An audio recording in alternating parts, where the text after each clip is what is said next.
Bien, ahí empezamos con la segunda mesa. Si te parece, Pablo, empezamos con vos. Dale, perfecto. Vos Sí, no hay compartís. problema. Primero, Pablo, no nos vimos, Comparto. pero felicitarte doblemente. Sé que ganaste Sí, concurso de ¿qué tal? profesor y sos doctor además, así que Sí, doblemente felicitaciones. sí.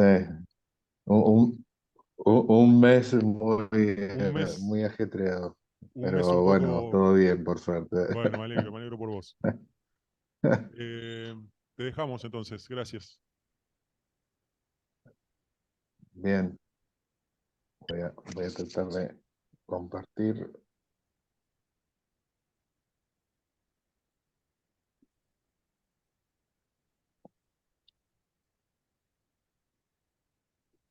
Está bien.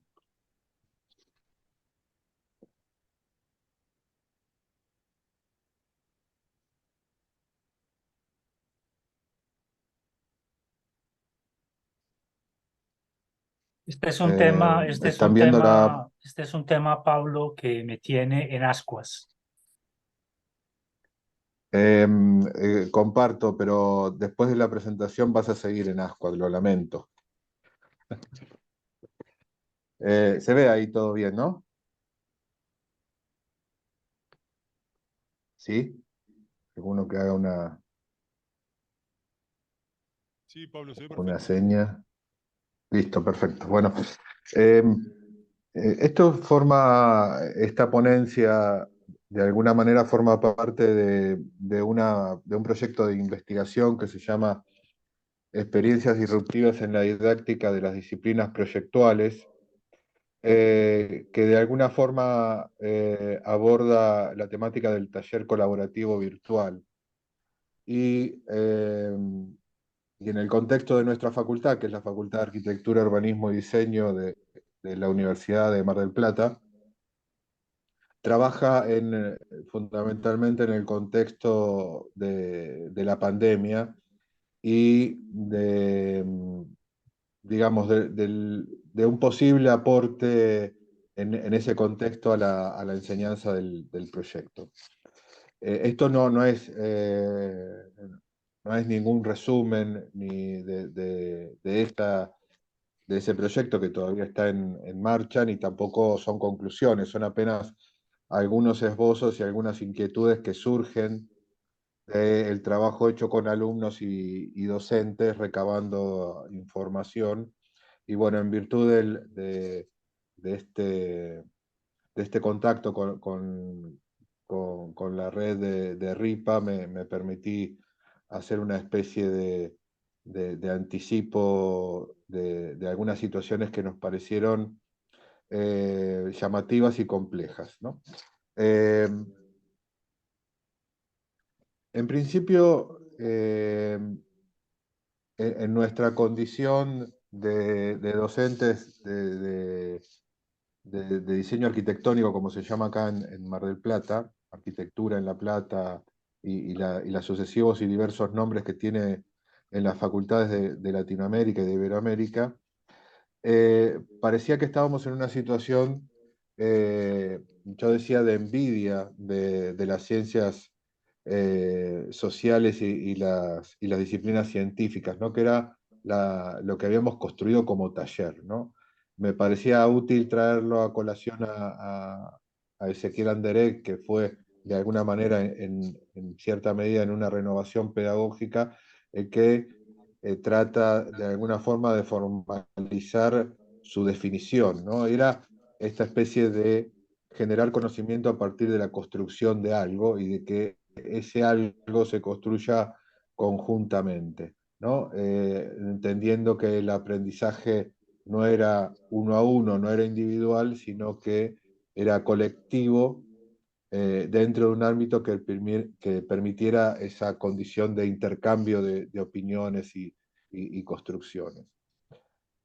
Eh, Parecía premonitorio una serie de 3 libros de Sloterdijk que hablaba sobre esta condición de esferas creadas por el hombre, ¿no? Parecía como una antesala de esta cuestión de nuestra condición de burbujas que iban apareciendo en la medida que cada vez nos encerrábamos más en una situación de pandemia. Para este filósofo, esas esferas eran nuestra familia, nuestra comunidad, nuestros sistemas políticos, cuando en algún momento esas burbujas o esas esferas se fueron reduciendo, o en principio esas esferas estaban incomunicadas. Él hablaba de esferas en el sentido de esta cuestión de generar una especie de relación entre el pensamiento, o esa cuestión de que en función de lo hablado anteriormente, se hablaba de esta cuestión del habitar. Y así, de alguna forma, inventamos una cosa impensada, ¿no? Creo que no debe ser muy diferente a la construcción que han hecho cada uno de ustedes en sus propios talleres de proyecto, ¿no? Tratamos de reproducir de alguna manera la construcción de taller en un ámbito virtual. Ya no teníamos esa esfera perfecta del cenotafio de Newton, ¿no? En el que, eh, digamos, todo nuestras posibilidades pedagógicas estaban de alguna forma conceptualizadas en un espacio, ¿no? Ese espacio, digamos, en ese lugar que era el taller, sino que de alguna forma esa esfericidad se había roto y habíamos ido a una especie de construcción compleja, donde lo primero que hacíamos era tratar de reconstruir nuestra experiencia del taller, ¿no? Con muchas dificultades aprendimos a dibujar, salimos corriendo a comprarnos lápices ópticos y todo ese tipo de parafernalia, y tratamos de reproducir de manera virtual lo que se hacía en el taller, obviamente con esta especie de la construcción de un lugar separado del otro. Ya no teníamos el taller físico, no teníamos nuestro lugar propio donde nosotros nos manejábamos con solvencia, y tratamos de construir un lugar virtual que de alguna forma tuviera una especie de semejanza, ¿no? Tratando de repetir el mismo esquema. Estas son algunas de las cosas que nosotros trabajábamos en algunas materias selectivas. Lo pongo porque de alguna forma lo que permitió es que esto quedara guardado, ¿no? Eh, que quedara dentro de una especie de repositorio de construcciones que se iba dando en la materia, que de alguna forma eh, gestionó una cuestión que era diferente, ¿no? Antes vivíamos en estas esferas, ¿no? Tanto desde el lado un poco más eh, morboso, que es esta especie de detalle del Jardín de las Delicias, donde Adán y Eva están como en una esfera simbólica que está, digamos, como intrusada por una especie de flor bastante maléfica por un lado, ¿no? Y que hay una especie de ratón que por ahí va apareciendo y se va metiendo dentro de esa esfera, ¿no? De esa esfera en la que de alguna manera la incertidumbre de la pandemia era una incertidumbre predecible, que podía pasar y que estaba en estado latente, que en definitiva pasó, o la esfera lúdica, ¿no? La esfera, por el otro lado, las esferas construidas por Tomás Saraceno, ¿no? La construcción de un espacio sin definición de uso específico en una condición espacial inédita, y entre esas dos condiciones, eh, de alguna forma estábamos en ese mundo, aún con el taller, enajenados de nuestras propias construcciones.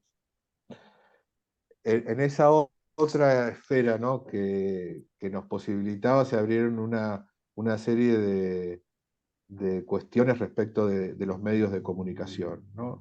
Un poco estos son los medios que usamos, y supongo que son los que han utilizado todos, ¿no? Desde el Zoom que estamos usando ahora, al Meet, al Webex que nosotros teníamos por un convenio de la universidad, a un campus virtual que era de alguna forma lo más parecido al taller, aunque con obviamente las restricciones propias de un medio digital, el WhatsApp, Instagram, Facebook. En un primer momento todas estas herramientas estaban, por lo menos así son los datos que nosotros tenemos de nuestras entrevistas y demás, todas estas herramientas estaban en uso. O sea, no había después esa cuestión fue decantando en algunas herramientas claves, ¿no? Esto es, por ejemplo, un detalle de cómo los alumnos, los estudiantes de la facultad usaban, ¿no? Y la realidad es que el WhatsApp era como la herramienta primordial, aunque nosotros creíamos que el campus, ¿no? Que ocupa un poco entre el campus y el Facebook o Instagram donde se subían todas las clases, eh, el WhatsApp era como una herramienta fundamental, que de alguna manera no solamente condiciona la relación estudiante-docente, sino que la relación propia entre estudiantes, ¿no? Con lo cual, de alguna manera, lo que en principio nosotros preveíamos como estas esferas, las esferas que más se usaron, la sorpresa del WhatsApp fue unánime. Y el taller de proyectos quedó un poco reducido a esto. Esto es una foto de un concurso de fotografía que hicimos. Hacemos siempre un concurso de fotografía año a año, siempre relacionado con algún viaje o alguna situación particular. Y este año fue la fotografía ganadora, ¿no? Y de alguna forma representa ese caos individual en donde el estudiante estaba sumergido, ¿no? Donde seguramente se sentaba a las 8 de la mañana y se levantaba a las 8 de la noche dentro de esta vorágine de materias, ¿no? Dibujos, interminables tazas de café, mate y demás, y que de alguna forma esto era la reconstrucción del taller de proyectos, ¿no? Un taller individual, eh, desconectado en términos físicos de los otros talleres de los propios estudiantes construían, y también enajenados de nuestra propia realidad como docentes. De alguna forma, esta construcción de redes virtuales nos permitió otro tipo de conexión, que lo paradójico que esto ya estaba disponible, ¿no? Y sin embargo lo revertimos en función o lo utilizamos en la pandemia. Esa posibilidad de revertir situaciones que, que estaban disponibles pero que no habíamos usado es una cuestión propia de la pandemia, ¿no? Y que de la vuelta de la pandemia no hemos utilizado, ¿no? Y esto obviamente es una crítica personal, digamos, no tiene nada que ver con una cuestión general.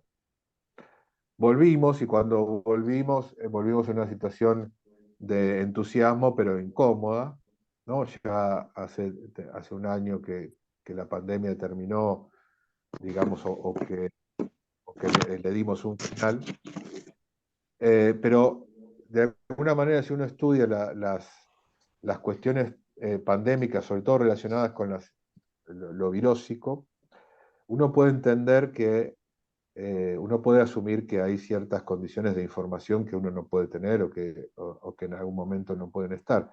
Pero esta línea de tiempo de las grandes epidemias o pandemias mundiales hace ver que estamos como en una como en una secuencia absolutamente repetitiva, ¿no?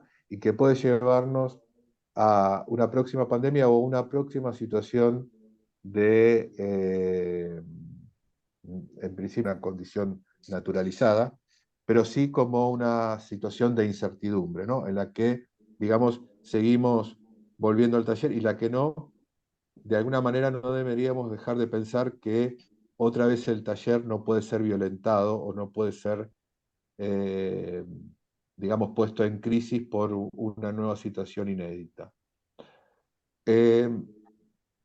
De esta especie de evaluación de la gestión de la pandemia en términos de docencia y de pedagogía, lo que dejó en los estudiantes es la necesidad de ir a un sistema híbrido.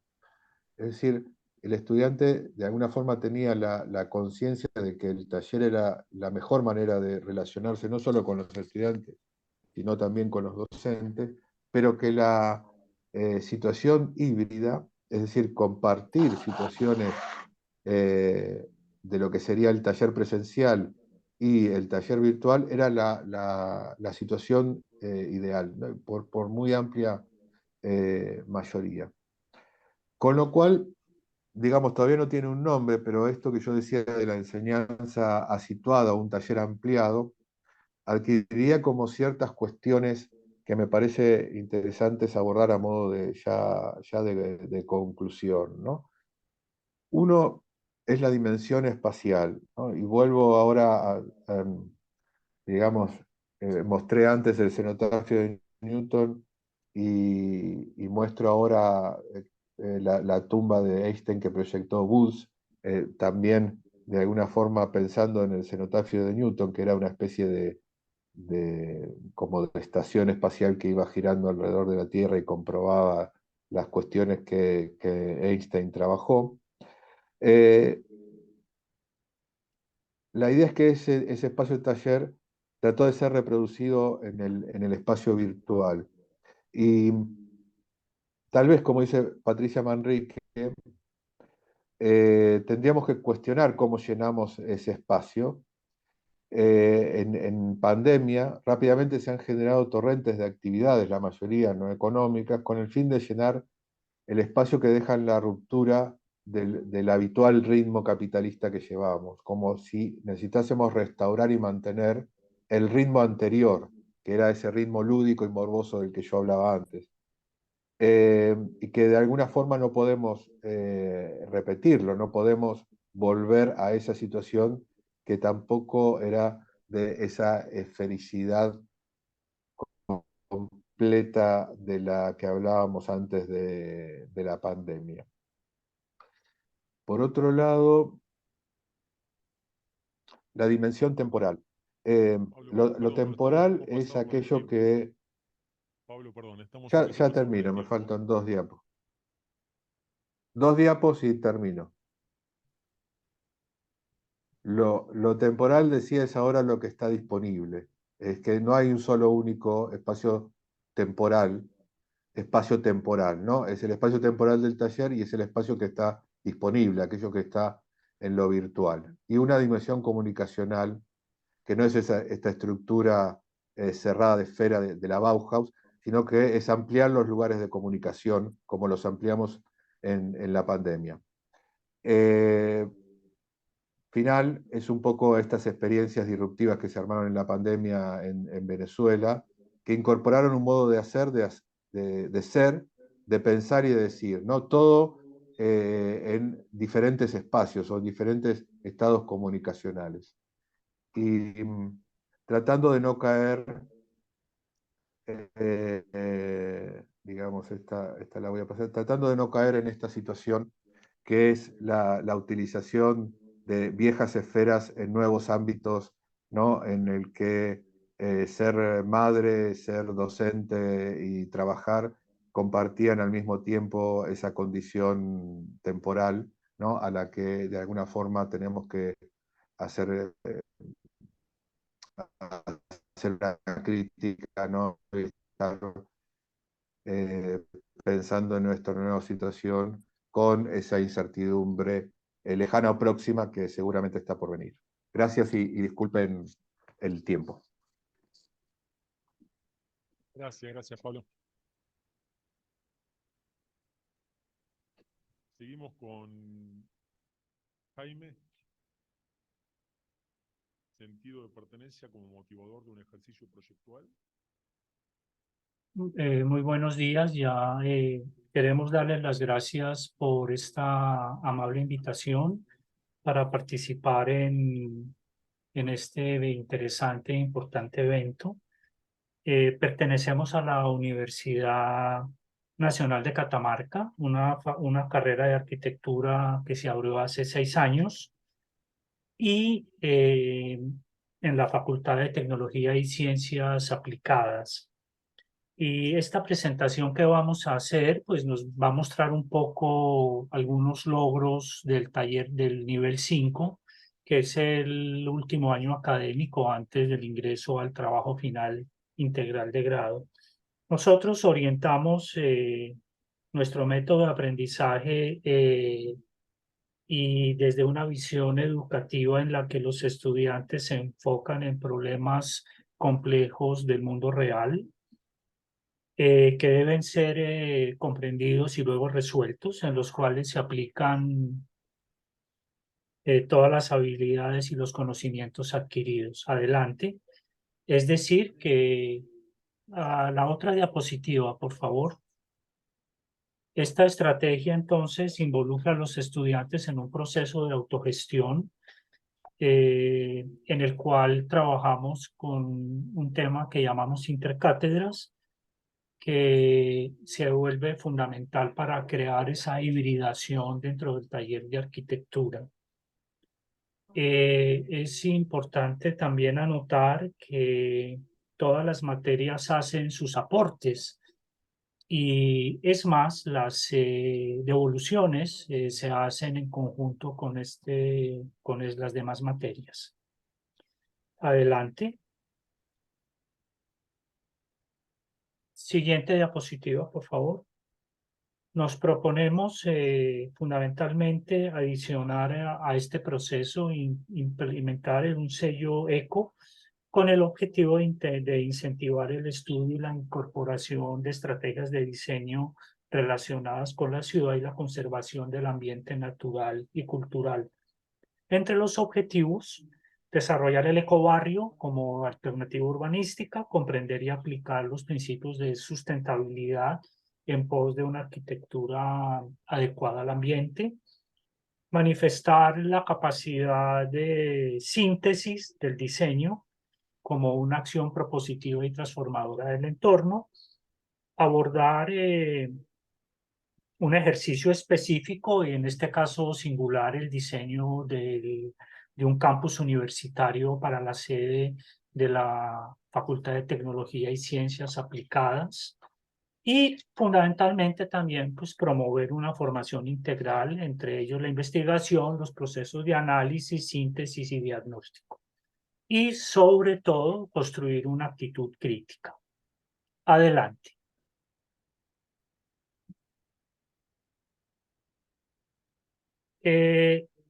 A partir del diseño del ecobarrio en Valle Chico, que es una zona ubicada en el sector sur de la ciudad de Catamarca, y íntima y profundamente asociado a la línea de pensamiento de la carrera Hombre-Naturaleza, decidimos abordar el proyecto arquitectónico y urbanístico dentro de una mirada de pensamiento contemporáneo alrededor de la ecosostenibilidad ambiental.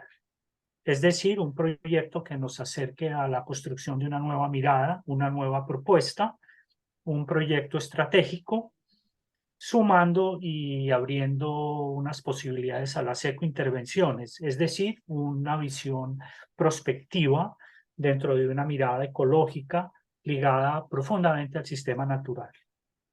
Es decir, un sistema, un proyecto o proyectos, una mirada que propenda a recuperar el sistema natural, rescatándolo, ya que desafortunadamente, debido a la antropización desmedida, se ha degradado por su desmantelamiento descontrolado y absurdo, al punto tal de desaparecer del escenario, creando los serios problemas ambientales y ecológicos ya no específicos, sino globales. Es decir, nuestra línea de pensamiento está muy ligada a esta realidad. Adelante. En este proceso Entonces, la primera parte de los primeros 4 meses, pues los abocamos a construir los marcos teóricos, los marcos filosóficos, a reflexionar, a visibilizar las problemáticas, a recabar información. Nada distinto a lo que hacemos normalmente en un taller de arquitectura, pero hacemos un énfasis muy interesante en el análisis que no vaya únicamente dentro de la línea de una recopilación de información y una asimilación pasiva de datos, sino llevando los datos a que se conviertan en propuestas y en temas fundamentales para la idea de la propuesta del ejercicio arquitectónico. Porque tenemos claro que recopilar información no sirve si no tiene un fin y una claridad específica. Pretendemos entonces con este proceso que el sector de estudio Valle Chico se integre al tejido de la ciudad, que es fundamental a fin de producir una reducción del consumo de la energía y los materiales, la adecuación de los usos del suelo para minorar el impacto ambiental, para lograr también una identidad del hogar, una dimensión social, económica y ecológica, con el convencimiento de que la arquitectura tiene la capacidad de hacer surgir la esencia de los lugares. Entonces, en este contexto, pensamos que el sector de estudio es un organismo vivo, absolutamente latente, disponible y dispuesto, y la naturaleza se convierta en mediadora del objeto arquitectónico, es decir, que el objeto arquitectónico sea capaz de hibridarse con el paisaje. Respecto a la metodología que proponemos, pues partimos desde una mirada integral, holista, es decir, una manera dentro de una mirada rizoma en la que las partes son parte del todo y viceversa. Y en este orden de ideas proponemos una lectura fundamental del Genius Loci, el redescubrimiento de la poética de la arquitectura, de la poiesis y creatividad. Esto nos parece increíblemente importante porque este tema nos va a llevar esencialmente a la construcción de nuestro punto de partida fundamental, que es la idea básica o idea semilla o idea rectora del proyecto arquitectónico. Es decir, volver un poco hacia atrás para poder reconstruir un poco estos procesos. Una frase: la creatividad implica huir de lo obvio, lo seguro y lo previsible para adentrarse en el mundo de la especulación, para producir ideas que estimulen el alma. Por supuesto, todo esto infinitamente conectado al tema de la arquitectura y al tema de la conformación del espacio. El espacio académico, según Peñalosa y Curvelo, está cambiando rápidamente en el ámbito global y su definición no debe limitarse al espacio tradicional o monofuncional. Me parece que Pablo habló muy claramente de esta situación que nosotros la comprendemos y con la cual estamos absolutamente de acuerdo. Entonces, tenemos que entrar en un escenario absolutamente distinto de cómo enseñar la arquitectura y cómo enseñar el taller de arquitectura. Por favor, adelante las diapositivas. Entonces, para darle entrada a María Gabriela con los proyectos, el sentido de pertenencia, de ser parte de, lo hablé hace un rato, ese sentido de morar y existir del proyecto arquitectónico. Queremos compartir una definición con ustedes sobre el proyecto arquitectónico y la arquitectura, descubrir la musicalidad que subyace en el paisaje y así la letra del arquitecto convertida en poiesis y creatividad, en trazas de composición intencionales, haya su música a través del objeto, artefacto, transformado en paisaje o viceversa, creando un diálogo, una conversación, un cuerpo vivo, activo y a la vez activador, dispuesto y disponible, latente, es decir, el proyecto de arquitectura. Para nosotros es muy importante porque a través de esta lectura del Genius Loci entramos en un proceso de construir metáforas, de las cuales María Gabriela va a hablar como tema de la metodología fundamental del curso. Mil gracias.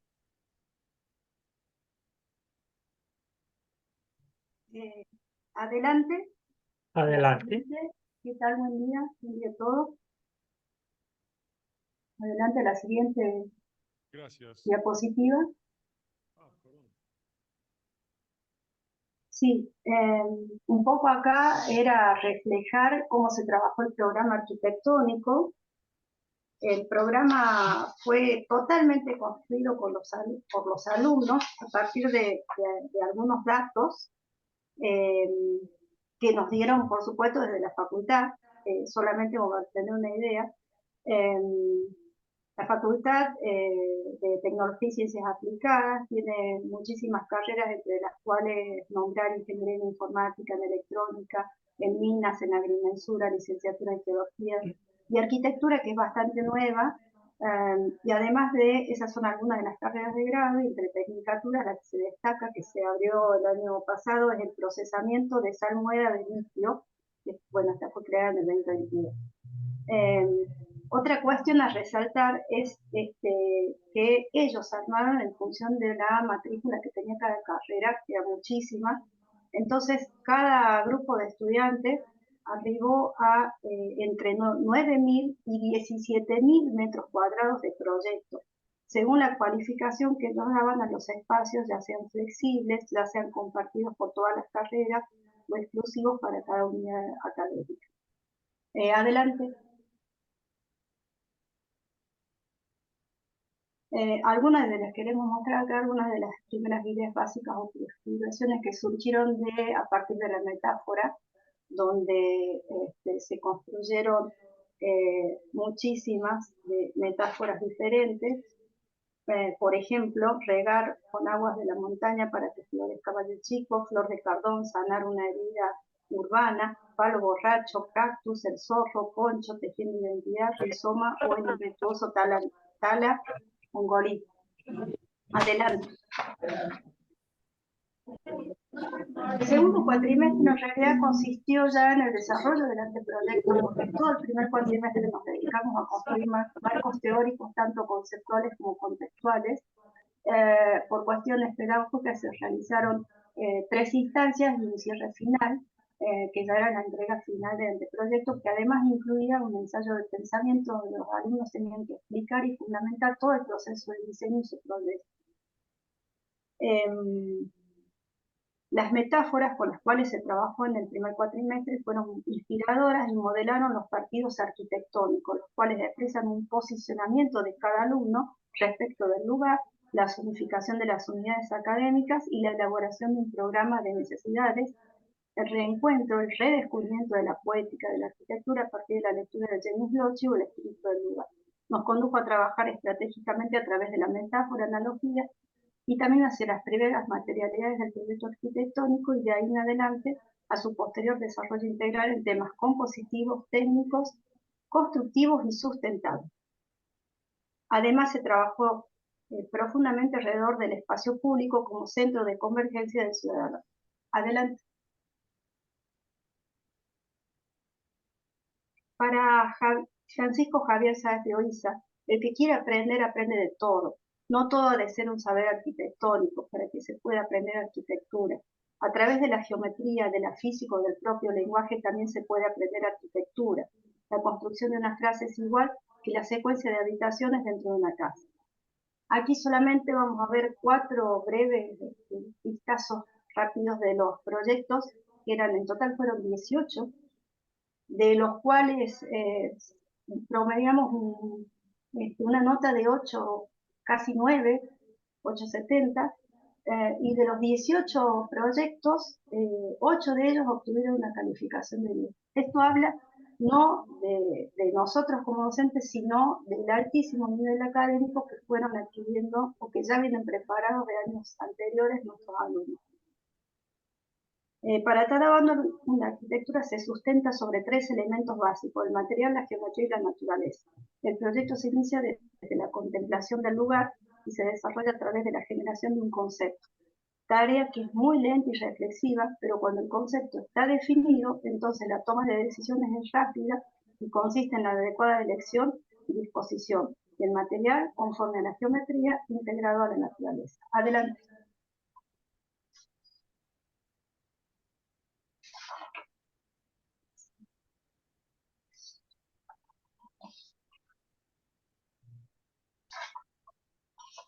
Bien, acá tenemos de los 4 grupos seleccionados para mostrar, uno, por supuesto, con las mejores calificaciones, el grupo 9B, el impetuoso Talangualí, encuentra en este sistema hídrico ríos presentes como bordes de Valle Chico.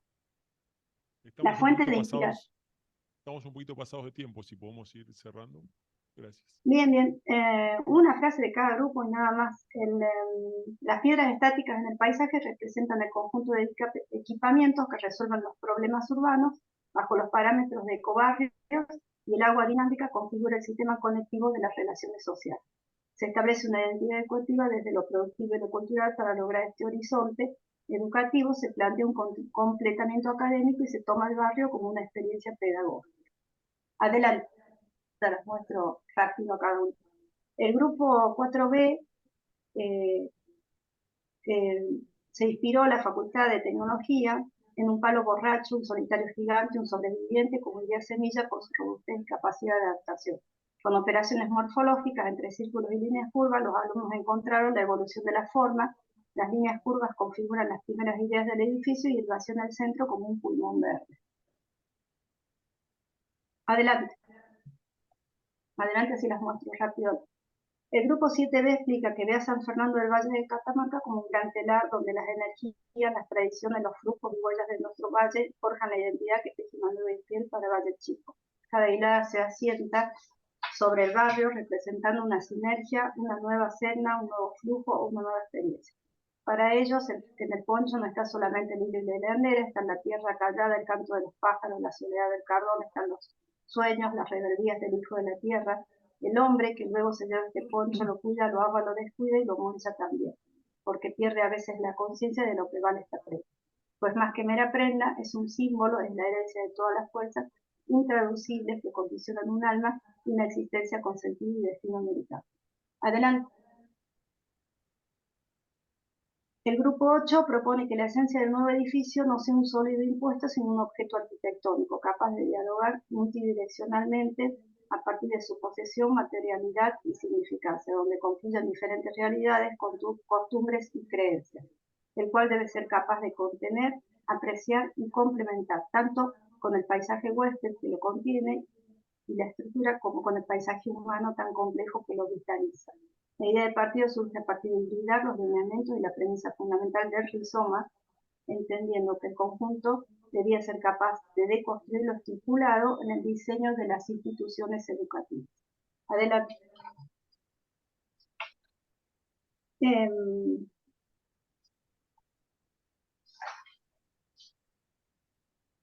Bueno, ya directamente con esto cerramos. Solamente creemos que las nuevas formas en que el sujeto aprende y los nuevos paradigmas emergentes nos desafían a pensar en una arquitectura de paisaje que no diluya estos nuevos escenarios. Para nuestros alumnos, el desbloque de Valle Chico es lo que quiere hacer.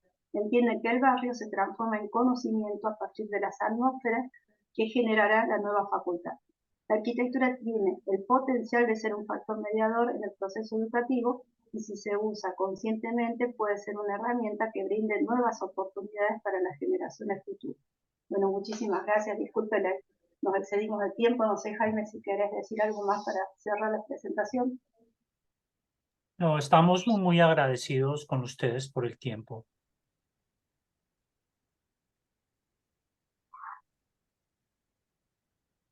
Gracias y disculpen que lo corte, pero para cerrar bien la mesa en tiempo.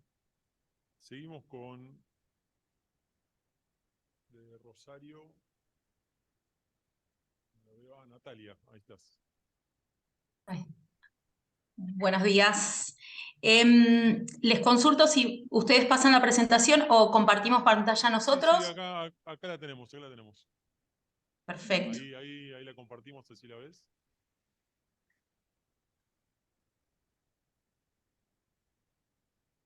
Sí.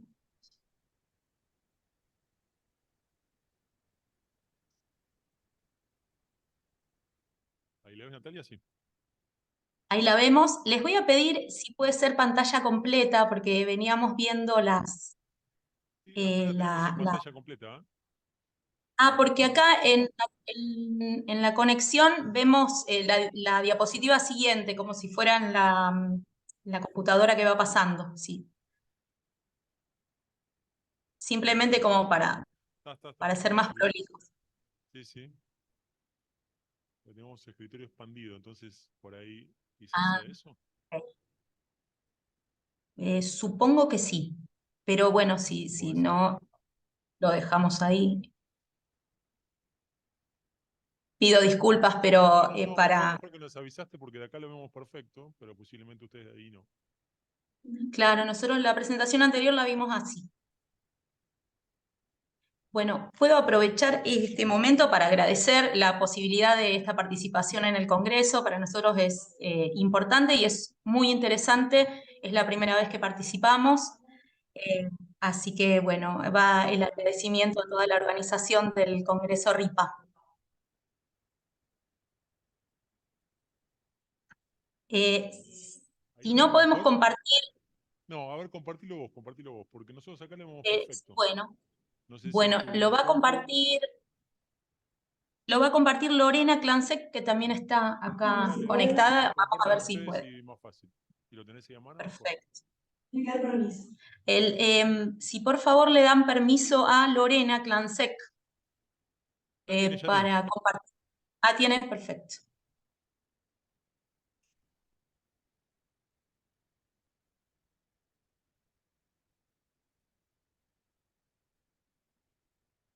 Ahí está, ahí estamos.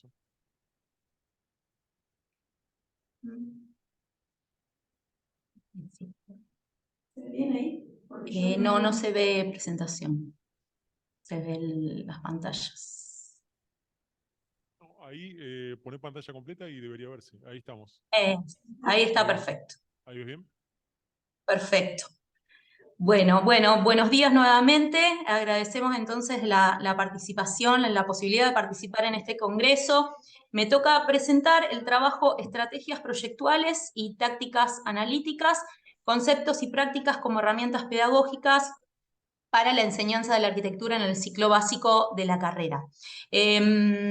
Bueno, somos un equipo, pasá por favor, somos un equipo en realidad de la Cátedra Jacinto, de proyecto ciclo básico, el área teoría y técnica del proyecto del ciclo básico en Universidad Nacional de Rosario, FAPID, con un taller que abarca los 3 primeros años, primero, segundo y tercero, con las asignaturas Introducción a la Arquitectura, Análisis Proyectual 1 y Análisis Proyectual 2. Este es el equipo que participa en la preparación de este trabajo, pero en realidad, bueno, esta presentación está en el marco de un proyecto de investigación de todo el equipo docente, que bueno, que ven ahí en parte, ¿no? El cuerpo docente es más numeroso, pero bueno, este es el equipo de investigación. La próxima, por favor. Bueno, partir de este título y asumir el desafío de contar no solamente lo que hacemos en los talleres, sino también en este proyecto de investigación y contarlo en 10 minutos, nos lleva a ir directamente al grano y contarles cuál es la propuesta pedagógica que nosotros estamos presentando en este congreso y en el marco de los temas, ¿no?, que nos propone este congreso. Y esta propuesta pedagógica consiste en la realización de un workshop de análisis proyectual. La próxima, por favor. A partir de esto, de esta propuesta de realización de un workshop, que nosotros lo comenzamos a realizar en el taller el año pasado, en el año 2022, nos preguntamos por qué un workshop de análisis. La próxima. Y esto nos lleva a plantear o a compartir con ustedes las hipótesis de trabajo de la cátedra. Nosotros planteamos y proponemos y entendemos que la arquitectura no es una, y por lo tanto, como no es una, no podemos enseñar un solo proceso proyectual.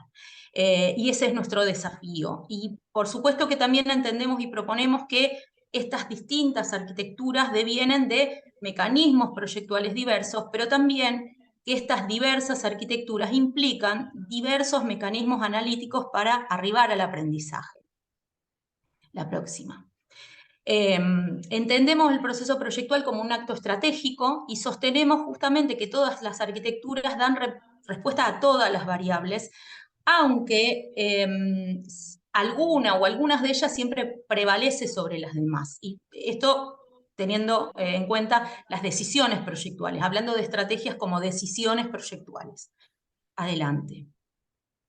Entonces, bueno, ¿por qué? Volvemos a la pregunta, ¿por qué un workshop de análisis proyectual? Porque es para nosotros una de las estrategias de enseñanza, pero también para los alumnos de aprendizaje, porque nos permite en esta modalidad o en esta metodología de workshop emprender un trabajo grupal en el que los alumnos de primero, segundo y tercer año se mezclan y trabajan en conjunto, pero también con los docentes. Entonces trabajamos en conjuntos docentes, alumnos del primer año de la carrera, con alumnos que ya están pasando al ciclo superior de la carrera. Emprendemos también en esta modalidad de workshop una investigación, una observación de obras de autor, y a partir de ahí un análisis que nos exige una posterior interpretación y arriesgar también hipótesis, ¿no? Sobre cómo ese proceso proyectual puede haber sido iniciado o cómo se ha desarrollado.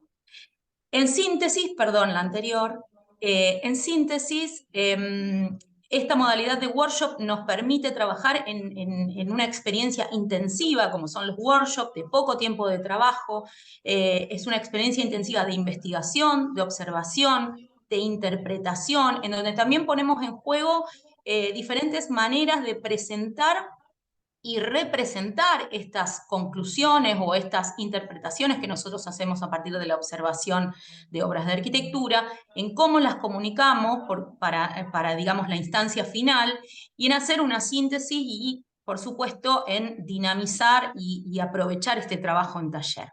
Adelante. ¿Cuál es el objetivo de este workshop? Queremos ser respetuosos con el tiempo. ¿Cuál es el objetivo? Es entender que esta observación y que este análisis arquitectónico, pero que también la gráfica significativa y pertinente y de diagramas de arquitectura son herramientas para comprender también, no solo para iniciar estos procesos de proyecto, sino que nos sirven también para decodificar, entender, comprender, aprender, para luego proponer arquitectura. Y por supuesto, comprender las estrategias o lógicas proyectuales como generadoras posteriormente en nuestro taller de proyectos de arquitectura. Sí, adelante. Hacemos un pequeño paréntesis para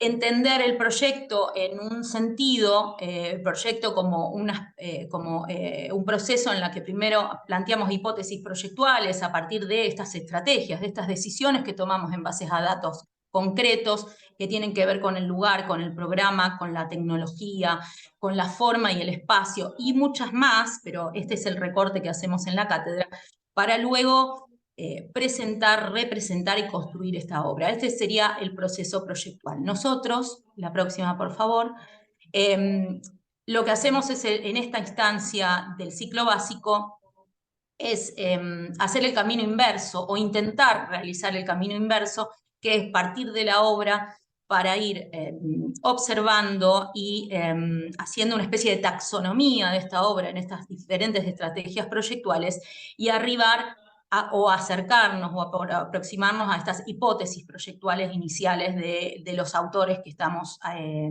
estudiando, ¿no? Adelante, por favor. Entonces, bueno, ¿a qué denominamos en el taller? Estrategias y tácticas proyectuales.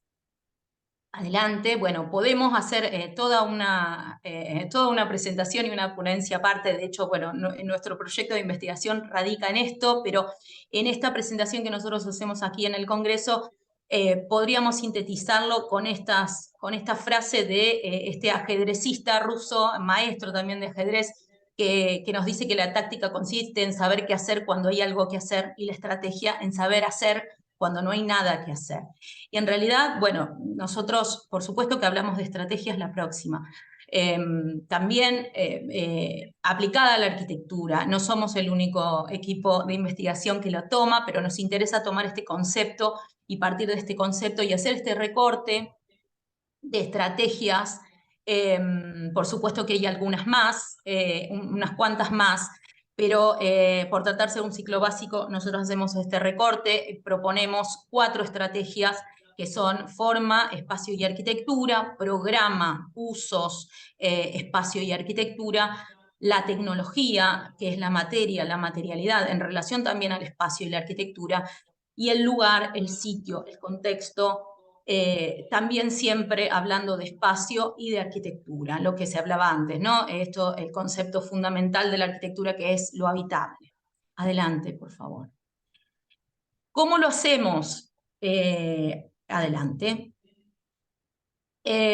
Lo hacemos, por supuesto, en modalidad de workshop. Es una instancia en la que decíamos que los alumnos de los 3 niveles se reúnen. Son equipos en los que están mezclados los alumnos de los 3 niveles. Están trabajando junto a un docente también. Elegimos obras de autores en las que nos permitan trabajar en comparación, ahora les vamos a mostrar también, en las que podemos hacer un análisis arquitectónico, trabajar con gráficas, con maquetas significativas, maquetas analíticas no descriptivas, no solo descriptivas, y con croquis y diagramas de arquitectura. En síntesis, bueno, pretendemos que estas estrategias proyectuales también nos sirvan como, o estas interpretaciones del análisis que hacemos nos sirvan como estrategia proyectual posterior o materia de proyecto para iniciar posteriormente las primeras experiencias de proyecto. Adelante.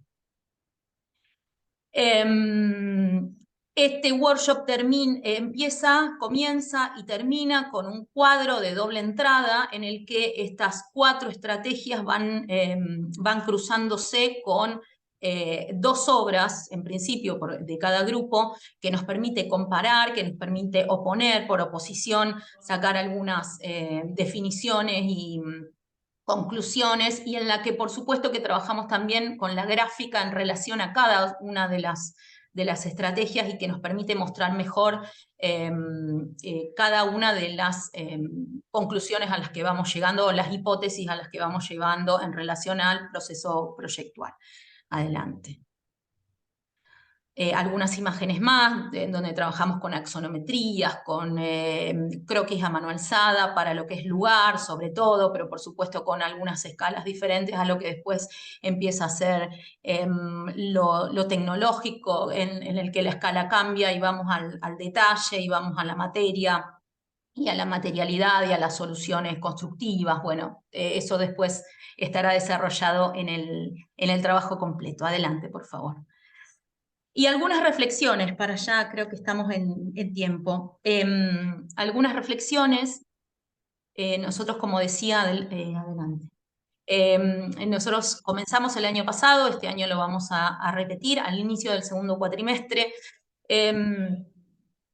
Estas estrategias, esta estrategia para nosotros de enseñanza-aprendizaje del workshop de análisis proyectual nos permite que el taller se convierta en transversal, en el que podamos trabajar todos al mismo nivel, al mismo tiempo, en el mismo espacio, que podamos compartir no solo el espacio físico, sino también un trabajo y una enchinchada y una puesta en común, en el que podamos debatir. Por supuesto que también empezamos a tener al mismo tiempo una producción práctica en relación a la reflexión teórica. Esto se da todo en el mismo momento, en el mismo espacio, en el mismo tiempo, y en donde también podemos hablar de teoría, y donde también leemos textos, en el que también aprendemos e intensificamos y profundizamos en la producción de gráficas y de maquetas significativas, no solo descriptivas, perdón, en la anterior, en donde conocemos, profundizamos también las variables y las estrategias proyectuales, en principio las que propone el taller, y también, en definitiva, convertir el taller en un laboratorio de investigación, que también, en definitiva, es lo que necesitamos como paso previo a las primeras experiencias de proyecto en el ciclo básico. Previo a iniciar un proceso de proyecto, necesitamos investigar, necesitamos conocer y necesitamos recabar datos concretos para poder operar y para poder definir nuestras propias estrategias. Adelante. Bueno, simplemente para terminar, algunas fotos. Esto es la instancia final del taller con estos cuadros de doble entrada y algunas de las maquetas, algunas descriptivas y otras, la ven acá en la imagen central, algunas que empiezan a ser de interpretación, por ejemplo, de circulación en relación a esa obra que es Casa Poli de Peso Bonelli-Chausen. Sí, adelante. Una de las obras que tomamos el año pasado. Bueno, esto es un poco el proceso, el trabajo sobre maquetas, sobre gráfica y la discusión y el debate que se hace en principio en grupos y luego a nivel general del taller. Adelante. Bueno, y para ya terminar, porque ya estamos en el tiempo, le agradecemos nuevamente. Por supuesto que esto va a estar desarrollado en el trabajo, en el texto que estamos presentando, y los invitamos a conectarse con nosotros. Ahí están los datos de contacto, mail y nuestro Instagram. Bueno, y nada más. Gracias a todos.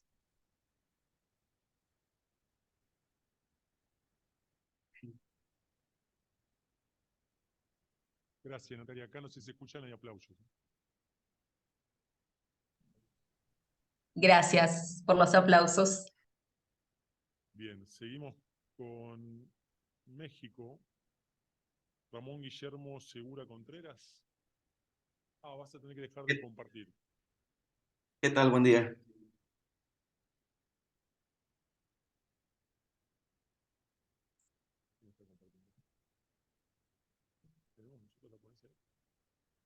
Ramón, vos compartís pantalla, ¿no? No sé si ustedes tengan la presentación. No, no la tenemos. Ok, comparto pantalla entonces.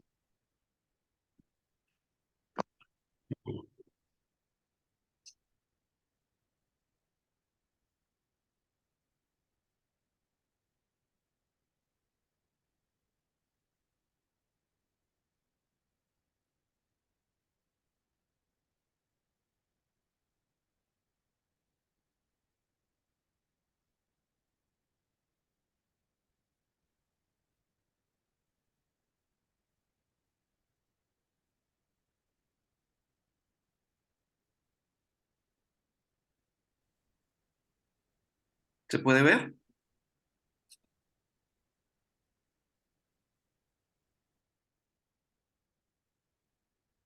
Sí, pero vemos las dos pantallas, la tuya y la siguiente. Ah, ok, perfecto. Ah, déjenme ver.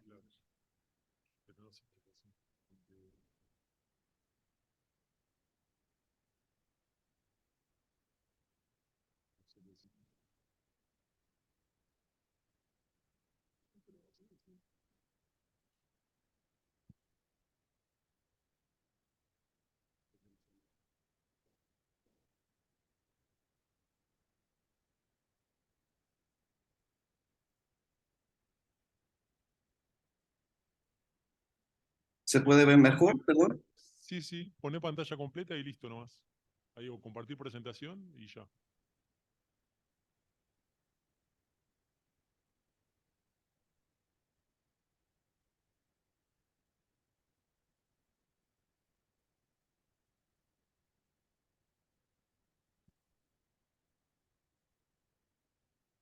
Me parece que se vuelve a esta. No, seguimos viendo doble pantalla. Ahí está, ahí está. Ahí está, perfecto. Ahí está. Gracias. Mil gracias. Pues bueno, antes que nada, espero que estén todos bien. Agradecemos la oportunidad que nos brindan de estar en este espacio. Mi compañero Arturo se disculpa, pues está ahorita en una estancia académica en Brasil. Y pues bueno, en este tiempo que nos corresponde, queremos hablar un poco sobre la importancia de incorporar la inteligencia artificial en lo que vienen siendo los procesos de enseñanza en la arquitectura y sobre todo para el desarrollo del proyecto arquitectónico. Y esto, pues teniendo en cuenta cuáles son las oportunidades que se tienen, cuáles son las percepciones que los docentes tienen y cuáles deben ser esas consideraciones éticas, pues para no caer en malas prácticas con estas herramientas que cada vez pues tenemos más al alcance de todos. Antes de entrar al tema donde está el punto de encuentro entre la arquitectura y la inteligencia artificial, de manera breve y simple, diremos que la inteligencia artificial pues es una combinación de algoritmos que trata de imitar la inteligencia humana, pues para realizar muchas veces o tratar de mejorar las actividades que realizamos a diario. Al hablar de sus potencialidades, es hablar a la par de cómo nos ha ayudado la innovación tecnológica, siempre y cuando esté bien dirigida a esta. Creo que la tecnología ha impactado en el campo de la salud, de la educación, el deporte, la vida cotidiana y en lo que nos compete para este congreso, la arquitectura.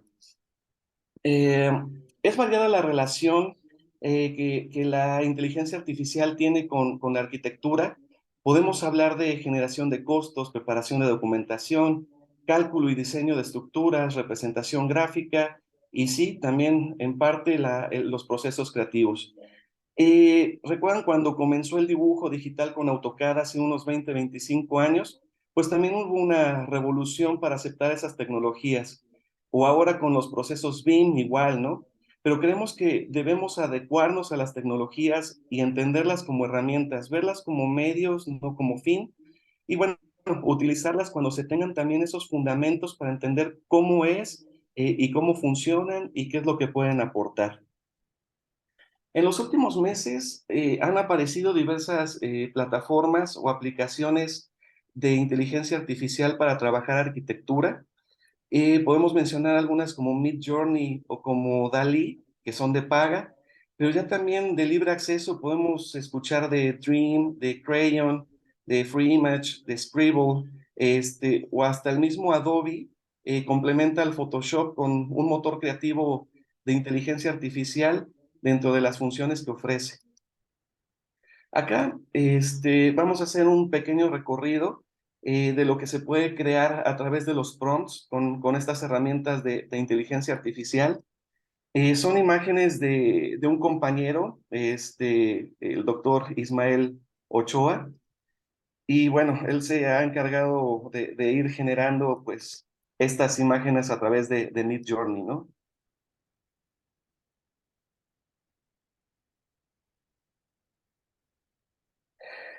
Pero vienen algunas preguntas que muchos nos hemos hecho. ¿Esto es válido? ¿La inteligencia artificial nos va a reemplazar?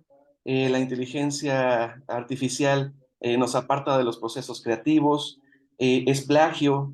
Y bueno, surgen muchas más, ¿no? Por ello creo que es indispensable que tengamos en cuenta consideraciones éticas para no caer en acciones que demeriten nuestra práctica profesional. Ya estudios como el de Zaha Hadid, Frank Gehry o Mad Architects dieron ese paso para utilizar la inteligencia artificial dentro del quehacer arquitectónico.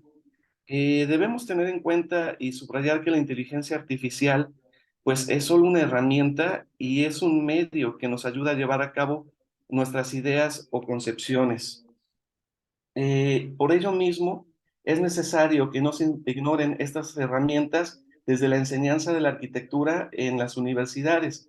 Como docentes, debemos fortalecer y desarrollar las habilidades creativas de nuestros estudiantes, pero una vez que estén de cierta manera consolidadas, yo creo que será hora de presentarles este tipo de herramientas antes de que las comiencen a utilizar de manera incorrecta. Por eso nos vimos en la preocupación de ver y valorar cuál era la percepción, cuál era el conocimiento, qué tan familiar era la inteligencia artificial con nuestros compañeros docentes. Y fue así que compartimos una encuesta y nos dio pues algunos datos interesantes, ¿no? Por ejemplo, todos hemos escuchado sobre la inteligencia artificial, aunque no sepamos a profundidad de lo que se puede hacer con ella. También más del 70% las utiliza en mayor o menor medida, refiriéndonos a las herramientas de inteligencia artificial en general, no específicas en arquitectura. Los encuestados saben que la inteligencia artificial es una herramienta que apoya en procesos de diseño y representación principalmente. En segundo lugar, para tareas de automatización de trámites, de ahí de análisis de rendimientos, diseño de sistemas constructivos y hasta de decisiones gerenciales. A esto solo un 14% no tiene idea de cómo es o para qué sirve, pero un 42% no ha tenido ninguna experiencia de aplicación de inteligencia artificial y en la arquitectura. Casi en su totalidad, con un 97%, los docentes están conscientes de que es muy importante la incorporación de la inteligencia artificial en la formación de nuestros estudiantes y también saben de la potencialidad que tienen estas herramientas, pero a su vez hay un sentir compartido de que puede haber consecuencias negativas en el desarrollo de la formación de nuestros estudiantes. Creemos que a eso es que solo una tercera parte piensa que la enseñanza de la inteligencia artificial debe ser obligatoria. Y a pesar de eso, de esas ventajas que se identifican en los procesos arquitectónicos, pues es baja el número de docentes que piensa así, ¿no? Quizá también el no querer que sea obligatoria la enseñanza de la inteligencia artificial se debe a que como escuela pública, pues no estamos preparados en cuestión de acceso a una buena conectividad y también el equipamiento. También hay otros aspectos como de seguridad y ética en el uso de estas herramientas, pero también estamos conscientes de que nos falta capacitación en el tema como docentes y esto se ve reflejado en que solo una tercera parte pues haya utilizado la inteligencia artificial en las labores de docencia. Como conclusiones, con todo este panorama, pues podemos ver que es necesario considerar la inteligencia artificial en la enseñanza de la arquitectura, pero teniendo esas consideraciones éticas, ¿no? Recalcando a los estudiantes de que pues sea solamente una herramienta, que no va a resolver problemas de la nada, o sea, nosotros tenemos que saber cómo llegar a eso. También que la preparación y el desarrollo del conocimiento, pues es parte de nosotros, no solamente le corresponde a los estudiantes, y pues hay que romper un poco de esas preconcepciones que se tienen. Entonces, pues realmente eso fue lo que quisimos exponer, y de nuevo muchas gracias por el tiempo y la oportunidad que nos dieron de participar en RIPA. Saludos.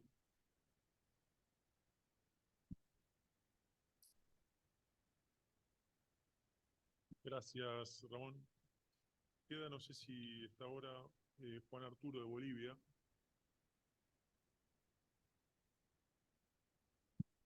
¿Alguno? Parece que no lo tenemos.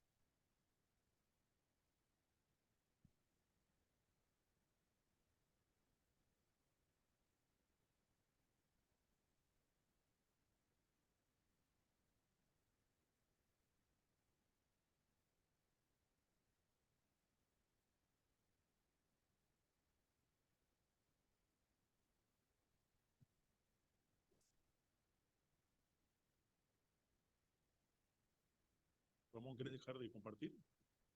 Sí, no me deja, voy a salir de la sesión y me vuelvo a conectar.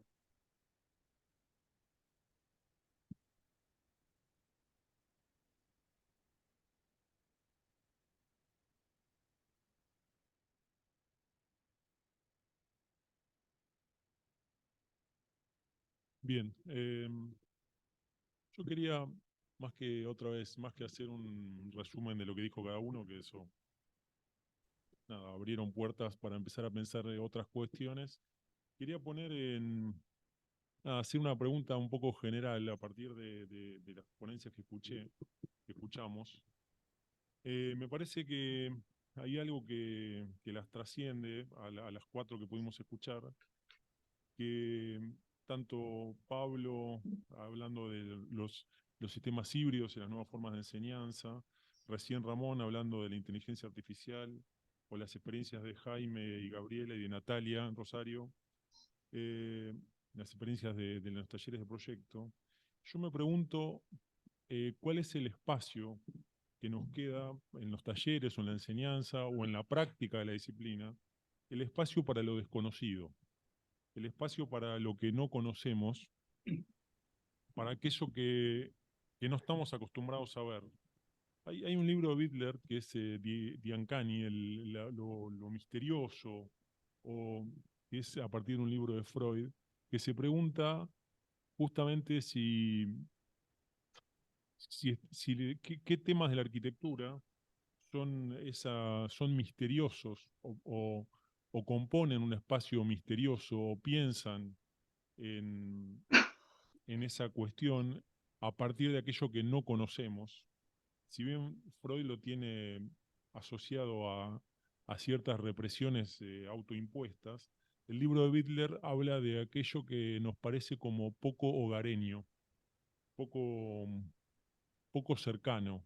Y digo esto porque me parece que Pablo, cuando contaba el sistema híbrido y las nuevas formas de trabajo, o Ramón cuando contaba lo de la inteligencia artificial, y esto primero como una introducción, eh, me parece que nosotros tanto desde la enseñanza como de la práctica, estamos de alguna manera conviviendo con eso que no conocemos, con eso que nos es poco cercano o misterioso o poco hogareño, como decía de Butler.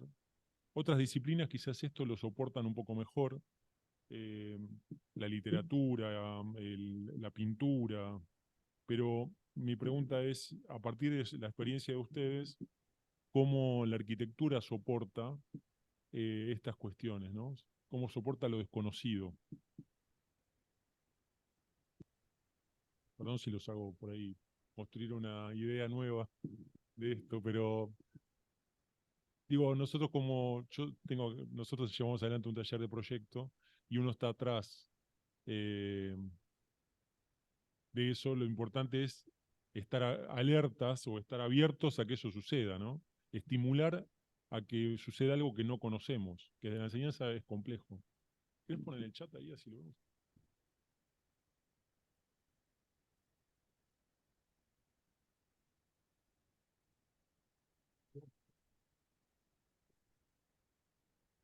Sí, sí, Jaime, dale. Gracias, pues qué interesante reflexión realmente y muy difícil una respuesta. Yo creo que la arquitectura es una construcción humana, ¿cierto? Definitivamente. Y dentro de esa humanidad, pues el hombre lleva en sí mismo el misterio. Y ese misterio lo lleva, pues no solamente a construir temores, miedos, sino también a aventurarse dentro de ellos. Así que creo que el espíritu humano, mientras exista el espíritu humano y no sea reemplazado y con el perdón, yo soy una generación, yo tengo 70 años y llevo 46 años como profesor, pues yo soy una generación muy anterior a los jóvenes, digo yo, entre comillas, que nos presentaron todo este tema de inteligencia artificial y todas estas cosas nuevas que hay, que a mí me da mucho miedo, a mí me da mucho miedo todo esto y yo preferiría seguir siendo un arquitecto de papel y lápiz definitivamente como lo he sido toda la vida. He hecho mis proyectos toda mi vida con papel y lápiz, claro, en la oficina los dibujan, etcétera, etcétera, etcétera. Pero yo les confieso que amo mis bocetos y finalmente no me gusta ver los proyectos dibujados con estos medios de ahora, ni me gusta ver estas cosas porque creo que cada vez, a ver, esto es muy difícil, pero en la medida en que nos van acercando a las realidades, la inteligencia artificial, los medios artificiales, todo esto, porque el BIM y toda esta cantidad de historias que son muy interesantes, que son necesarias además también, porque nosotros tenemos que entender qué sucede con esto. Se vuelve muy ágil el ejercicio.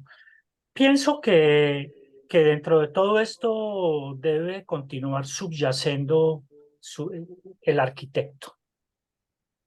Debe continuar existiendo en nosotros ese arquitecto mágico, poeta, sí, duende, eh, druida, más o menos, ese ser que crea cosas maravillosas de la nada. Y a mí me da mucho miedo que eso nos reemplace, que eso nos reemplace. Porque si eso nos llega a reemplazar, la arquitectura, Yo no sé si la arquitectura muera, pero muere el arquitecto. Definitivamente. Definitivamente, y le vamos a entregar el universo a las máquinas. Y estamos viendo una cantidad de cosas en la actualidad absolutamente alucinantes, absolutamente fantásticas. De hecho, nos enfrentamos a procesos y proyectos como los de Zaha Hadid, que se necesita la máquina para poder entenderlos y poderlos realizar, o Foster, o lo que sea, ¿no? Pero creo que es el misterio, ese misterio de ser humano, de sentir como humanos, el que debe prevalecer, definitivamente. Ahora, Pablo tocó un tema que a mí me tenía muy, desde que vi el programa, me tenía muy pensando en las cosas, porque en realidad eh, hemos entrado en un proceso de una nueva invención de nuestra realidad como arquitectos. Se está perdiendo esa definición que Pablo pone sobre el taller, que indica un lugar donde se trabaja y se transforma, pero es el lugar de la interacción, es el lugar del encuentro entre humanos, es el lugar de coger el lápiz y con tu lápiz rayar la hoja de papel del otro, creando esa comunicación. Es la poesía del diálogo, es la construcción del concepto del proyecto en vivo y en directo, desnudar el alma cuando estamos hablando con nuestros alumnos sobre lo que estamos haciendo con ellos, porque somos un equipo. Entonces eso también ha sido muy difícil, ¿cierto? Y de alguna manera uno se siente desconectado, y ese es un misterio, estar desconectado. Este tema de la virtualidad es todo un misterio también, que por un lado ha enriquecido una cantidad de situaciones, entre otras reinventarnos de alguna manera, pero llevar al alumno y a nosotros mismos, por supuesto, pero si hablamos del alumno, a que el alumno también se reinvente y entienda que necesita tener una estructura conceptual más clara, tener un medio de representación de dibujo más concreto, más específico, pues para poder comunicar las ideas. Entonces, sí, esto se volvió un sistema híbrido, ¿no? Absolutamente híbrido, mutante, ¿no? Esto está mutando y se está transformando. Ese es un poco lo que yo diría sobre el misterio, ¿no? Es que, ¿qué nos falta? ¿Qué nos falta?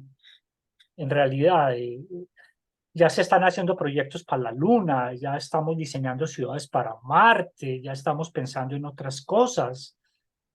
Estamos tratando de irnos de este planeta porque lo destruimos y nos tenemos que ir. Pues porque ese afán de conquista del ser humano tan egocéntrico, además, que hay, también es eso. No sé, me parece que la pregunta es absolutamente fenomenal, pero es muy difícil, muy difícil. Ahora, creo que nuestra capacidad humana y nuestra capacidad como creadores, somos los arquitectos porque somos creadores, creo que nos permite abordar el misterio, y el misterio que sea.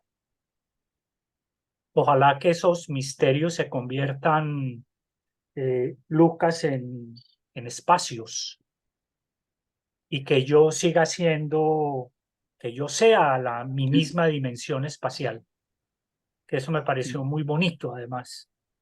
A ver, Malila, ¿querés decías algo? Sí, acompañarlo a Jaime en lo que está diciendo, porque nosotros tenemos un sistema de enseñanza súper híbrido acá en Catamarca, porque nuestro titular es de Colombia y todo el equipo docente de Catamarca. Entonces tenemos que continuamente trabajar mediante la computadora, la virtualidad, pero nosotros tenemos un trabajo en taller muy intensivo. Ayer tuvimos la entrega final del primer cuatrimestre con proyectos muy lindos. Estuvimos todo el día en la facultad de entrega, comimos con los alumnos, merendamos con los alumnos, todo. Y al mediodía los alumnos hacemos un brindis y me dicen que digo unas palabras. Y lo primero que me salió fue brindo por recuperar el espacio del taller, porque durante toda la época de pandemia, enseñar mediante la pantalla fue muy difícil, me tocó pasar por ahí.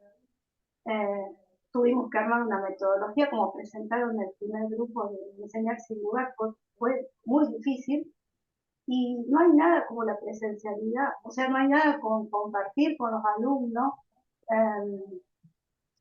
con ellos el espacio este de taller, rayar en una hoja, rayar en el pizarrón, transmitir, contar anécdotas, es un espacio que, imagínense, después de todo lo que vimos en la última ponencia, digo, ¿qué pasa si además las máquinas reemplazan el diseño arquitectónico? También la máquina reemplaza al docente del taller, o docente de arquitectura, no importa de qué materia. ¿Cuánto se tardaría, no? Las máquinas sabrían enseñar la poética de la arquitectura que estuvimos abordando en la ponencia con Jaime. Yo me pregunto todas esas cosas, ¿no? ¿En dónde irá a terminar? Pero pienso que vamos a evolucionar a algo así, porque yo también tengo 30 años casi de arquitecta. Yo cursé la facultad dibujando todos los planos a mano, todos, y yo entré en el AutoCAD cuando me recibí. Y ahora, además de AutoCAD, tenemos un montón de otros programas que hay que saber manejar también, porque ¿qué pasa? El alumno nos pasa como un tren a nosotros. O sea, el alumno ya te maneja toda la tecnología, tienes que estar a la par de ellos, porque si no, te quedas atrás también. Entonces, bueno, con Jaime la verdad que tenemos un sistema hemos logrado implementar de enseñanza bastante híbrido, que también permite estas cosas de tener estos invitados o estas conferencias maravillosas, magníficas de otros lugares que imagínate desde Catamarca no sería tan difícil de acceder, ¿no? Para una universidad muy joven, no, perdón, una carrera muy joven con bajo presupuesto todavía. Así que bueno, muchas gracias. Eso quería compartir. Gracias, Malila. Ahí, acá tenemos en formato presencial está Fiorella, no la van a ver en pantalla, pero quería sumar algún comentario. ¿Se escucha? Prende el micrófono. No, yo un poco me quedé con la presentación de Ramón. Acércate un poquito, Fío. ¿Se escucha? Sí, sí. No, con la presentación de Ramón, que él habla de lo controversial y de las consideraciones éticas cuando hablamos de la inteligencia artificial, pero un poco respondiendo o intentando reflexionar sobre la pregunta de Pablo que dijo cómo soportar lo no conocido. Yo creo que no es el eje o la cuestión la inteligencia artificial, sino que nosotros podemos enfrentarnos, por ejemplo, cuando hablaban de los análisis de obra, las chicas de Rosario, me parece que es cómo nosotros miramos eso como una herramienta donde podemos buscar esa cuestión como desconocida, porque, a ver, la inteligencia artificial nos parece desconocida a todos porque no la manejamos, o la mayoría no la manejamos, pero en realidad me parece que es una cuestión de cómo vemos todas las cuestiones que se nos presentan como herramientas de proyecto. Así como también los chicos de la segunda ponencia que hablaban del sentido de pertenencia, eso también es una herramienta, o sea, el lugar en ese caso sería como una herramienta que también nos presenta cosas desconocidas. Entonces me parece que no es solamente una cuestión de la nueva tecnología que es la inteligencia artificial, sino que también podemos ver todo como herramienta desconocida para llegar al proyecto de arquitectura, ¿no? Bien, ahí gracias, Fío. Lucas y después Natalia. Bien, gracias. Quería sumar un poco a la pregunta que manifiesta Pablo, que me parece fantástica como parte de la complejidad del proyecto, y sumaría primero hablar de esto de las certezas, que estamos un poco en búsqueda de esas certezas, de esos anchorings, ¿no? De esos anclajes, ¿no? Y permanentemente tratamos de reforzar sobre eso que entendemos como verdad y como punto de partida. Pero también es fundamental que le sumemos la incertidumbre como parte del proceso proyectual. Si siempre obramos a través de la certeza, vamos a estar desarrollando un tipo de pensamiento que es fantástico, en detrimento de otro que también es proyectual, que tiene que ver con la heurística, que tiene que ver con el mundo de la fantasía, de lo tácito, que también es parte de lo que hacemos. Entonces, no quitaría protagonismo a las certezas, pero no dejaría en absoluto de lado ese mundo de las incertidumbres, tanto de darle espacio como de aprender a gestionar qué es lo que nos pasa a nosotros, esa angustia de la hoja en blanco, ese trabajo sobre lo incierto, que es también de donde nacen un poco los de druidas, los duendes, como decía hoy Jaime, que me pareció bárbaro, esto que aportan de que lo que interviene, incluida la inteligencia artificial, son herramientas. Después está en uno si le hacemos un culto a la herramienta, si le hacemos un culto a la técnica, o comprendemos eso como un medio posible de trabajo y particularmente de formación, en tanto si uno está en la academia, en el aspecto docente y también de la investigación. Gracias, Lucas. Natalia.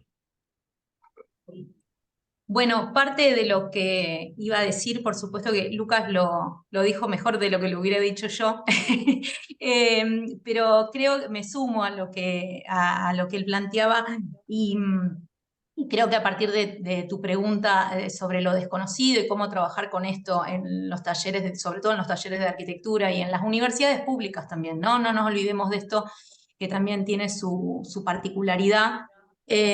Por lo masivo, por la carencia de algunas cuestiones y por la riqueza que tenemos en nuestros espacios de universidad pública también.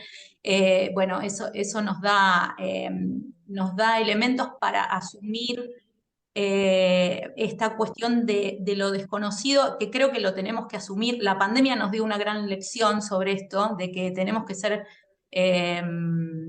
conscientes de que por lo menos los docentes y sobre todo los de taller de arquitectura, los de proyecto, tenemos que asumir lo desconocido, tenemos que ser conscientes de que no sabemos todo y que aprendemos junto con nuestros alumnos. Y creo que el trabajo en taller nos aporta eso, la posibilidad de aprender y de investigar con nuestros alumnos. Nosotros hablábamos de convertir el taller también en un laboratorio de investigación en el que observamos, conocemos estos autores o arquitectos y obras que a lo mejor no son los clásicos de la arquitectura que estudiamos en nuestra etapa de formación de grado y que ahora sí las vemos. Estos diseños en el metaverso por parte de arquitectos. Entonces, bueno, también tomarlos como elementos o herramientas para la docencia, para el aprendizaje, para la enseñanza. Eso es un poco lo que nosotros proponíamos en nuestra hipótesis, lo que proponemos en nuestra hipótesis de trabajo en la cátedra, sobre todo en los años iniciales. Creemos que tenemos que ser responsables y mostrarles a los alumnos, o por lo menos dejarles las inquietudes, de que la arquitectura no es uno, a lo mejor, como decía Jaime, fue formado de otra manera. Yo también inicié mi formación de grado dibujando a mano, la terminé en AutoCAD y ahora muchos trabajamos con otras herramientas, pero tenemos que seguir aprendiendo y tenemos que entender y tenemos que aceptar la incertidumbre y las diferentes maneras de trabajar en la actualidad de los profesionales arquitectos.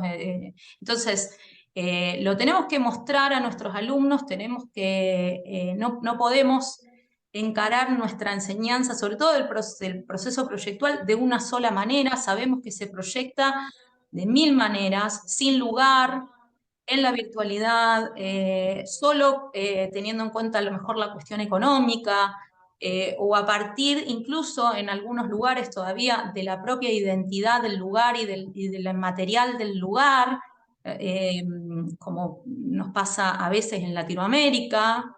Entonces, bueno, tenemos que abarcar este abanico, sobre todo, por eso digo, en las universidades públicas y en el lugar donde vivimos, en las que convivimos con los grandes avances, pero también con la pobreza. Entonces, bueno, creo que ahí está el misterio o lo desconocido, y que tenemos que ser conscientes. Con ser conscientes de esto, ya creo que aportamos en un alumno la inquietud para seguir estudiando y para seguir aprendiendo, ¿no? Y lo que decía Fiorella, tiene que ver justamente con esto de la observación, cómo observamos, qué observamos y qué interpretamos posteriormente, ¿no? Tal cual, gracias Natalia. Jaime, ¿querías Sí, cerrar y vamos cerrando la mesa? yo creo que esto es un poco lo que le sucedió a Marco Polo a Magallanes, a Cristóbal Colón cuando iniciaron sus viajes y realmente es realmente bello. Es más, Ítalo Calvino en Las ciudades invisibles habla de unas cosas absolutamente fantásticas cuando estamos tocando estos temas que estamos hablando, lo misterioso, lo desconocido, la incertidumbre, la posición que optamos en ese umbral los profesores cuando vamos a iniciar una clase, ese intersticio en que vivimos más o menos siempre. Y hay algo dentro de todos estos tres temas que es interesantísimo y es el síndrome del papel en blanco. Eso es el misterio. El síndrome de la hoja en blanco es el misterio. Es el que estamos abocados todos los días de nuestra vida. Y probablemente es lo que hace tan bella nuestra disciplina, ¿no? Nuestra profesión. Y Natalia, que están en el primer semestre, en los primeros semestres, que para mí son los más importantes de la vida en la formación de un arquitecto, porque es cuando se hace la siembra, de verdad. Es cuando se hace la siembra. Hay una frase muy linda de alguien que yo no recuerdo, que la escuché hace muchísimos años, donde decía que los arquitectos enseñan, los profesores enseñamos a sembrar árboles, sabiendo de antemano que probablemente jamás estaremos cobijados bajo su sombra. Es un poco ese misterio, y es un poco esa incertidumbre y lo desconocido en donde vivimos. Claro, entonces tenemos el universo de lo nuevo, esas nuevas tecnologías, todo eso nuevo que hay ahora, y tenemos tenemos lo otro. Y yo diría que tenemos una gran responsabilidad los que estamos en los primeros semestres, los que están en los primeros semestres, porque creo que ese es el compromiso más misterioso que puede existir definitivamente. Definitivamente. Nosotros hemos tenido unas experiencias bellísimas con el quinto año, porque allá son años, en Colombia son semestres, son 10 semestres. Y fue muy bella la experiencia de María Gabriela, hablaba un poco de eso, cuando le preguntábamos a los chicos, que ya son prácticamente unos arquitectos, de dónde salió su proyecto. ¿Qué hay detrás de su proyecto? ¿Qué es lo mágico que tiene su proyecto? Y entonces fue bellísima la experiencia porque nos devolvimos como a 5 años atrás con ellos y empezamos nuevamente a tocar unos temas que parece que fueran absurdos, algunos dirían que son absolutamente incompatibles, obviamente dependiendo de la mirada, y cuando volvimos a hablar de la primera idea, de la idea básica, del proceso de ensoñación, de la metáfora, de la analogía, y es que eso se ha venido acabando. Y a mí me gustaría que este Congreso pusiera con letras mayúsculas eso. Nosotros no podemos dejar que eso misterioso, eso tan misterioso como construir una metáfora o hacer se llegue a perder. Sería maravilloso que lográramos recuperar esos primeros principios. Gracias. Gracias, Jaime, gracias. Ramón, cerrás vos. Muchas gracias. Jaime, muchas veces también comparto esos temores, esa incertidumbre de pensar de que la inteligencia artificial nos pueda reemplazar, ¿no? Por eso me he metido, yo creo que más en ese tema. Y fíjense que esta semana estamos impartiendo un pequeño curso que se llama La inteligencia artificial como herramienta para la representación arquitectónica, ¿no? Y lo hicimos con una intención de saber cómo iba a ser la relación entre usuario y la herramienta, ¿no? Y hasta ahorita, hoy, que es jueves, pues nos hemos dado cuenta que nos falta mucho todavía desarrollar esa comunicación a la herramienta, ¿no? Que falta mucho todavía el que la inteligencia artificial se acople a la inteligencia y a la creatividad humana. Entonces, Correcto. al menos en los próximos años, tenemos que estar tranquilos de que la inteligencia artificial no nos va a reemplazar. Entonces, pues creo que hay mucho todavía por explorar y conocer y recalcar eso, ¿no? Lo de las consideraciones éticas, el que solamente es una herramienta y bueno, y darles todas las habilidades, las competencias para que desarrollen su diseño, como decías, a principios de la carrera. Entonces sí, también toda la razón. Muchas gracias. Ramón, yo te hago una pregunta, Ramón, y le pido disculpas por mi intervención última. Desde la experiencia tuya, hago la siguiente pregunta. ¿Se siente igual? Quiero que me entiendas. ¿Se siente igual cuando hay una máquina de por medio en mi proceso creativo? ¿Se siente igual? No, como arquitectos realmente la conexión de la mente hacia la pluma, hacia el lápiz, es totalmente diferente, ¿no? Además que creo que también el tener un medio digital entre el lápiz y la cabeza interrumpe. Es un intermediario, un intermediario. Pero es un intermediario que interrumpe y no deja realmente hacer lo que uno tiene en la cabeza. Hemos probado ahorita de que a través de los prompts tiene que pasar como 12, 15, 20 prompts para poder llegar a algo que se asemeje un poco a lo que se tiene como idea, ¿no? Entonces realmente también el utilizar la inteligencia artificial no sustituye ese proceso creativo inicial, ¿no?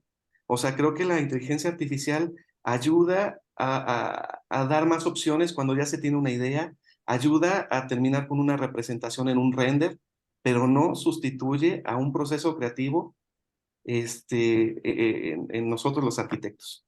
Correcto. Mil gracias. Bueno, gracias Ramón, gracias Jaime, gracias a ustedes. Natalia, Pablo. Me pierdo a alguien, pero se me fue. Gracias a todos por la participación, la verdad que es muy interesante. Tengo muchas cosas para decir, pero las dejaremos para el cierre del Congreso. Y además tenemos que hacer un breve corte para retomar la mesa 3 a las 13 horas. Así que nada, agradecerles la participación, todo muy sugerente. Nos vemos en 40 minutos. Queda la sesión abierta, ¿no? Dejamos la sesión abierta, apagada, para que cada uno pueda almorzar o cortar un poco y nos volvemos a ver en un ratito. Gracias por participar. Chao. Gracias. Abrazo. Abrazo. Gracias. Gracias. A ustedes. Saludos. Adiós. Saludos de La Plata.